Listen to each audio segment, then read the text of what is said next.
Ahmedabad police ભલે Chinese તુક્કલના નામે શહેરભરમાં દોડધામ કરે, ચાઇનીઝ તુક્કલ પકડે, પરંતુ અમે આજે આપને એક પોલમપોલ બતાવવા જઈ રહ્યા છીએ, જે પોલમપોલ વડાપ્રધાનની ડિજિટલ ક્રાંતિને આભારી છે.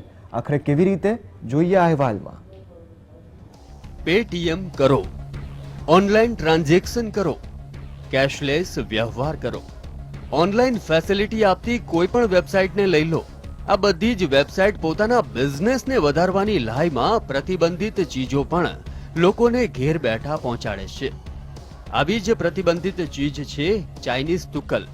જી હા, ચાઇનીઝ તુક્કલ. ગુજરાતમાં ચાઇનીઝ તુક્કલ પર પ્રતિબંધ છે.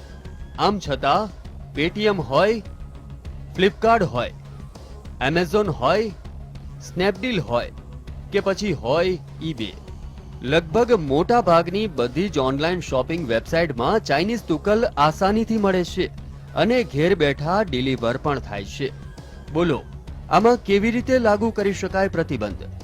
સવાલ એ થાય કે કેશલેસ વ્યવહાર માટે પેટીએમ જેવી વેબસાઇટને સરકાર દ્વારા પ્રોત્સાહિત કરવામાં આવે છે અને આવી જ તકનો લાભ લઈ આવી વેબસાઇટો નિયમો અને પ્રતિબંધોને તોડે છે. ત્યારે હવે જોવાનું રહેશે કે આ ઓનલાઈન વેબસાઇટ સામે શું પગલાં લેવાય છે. દિલીપ ત્રિવેદી સાથે બ્યુરો રિપોર્ટ, GSTV.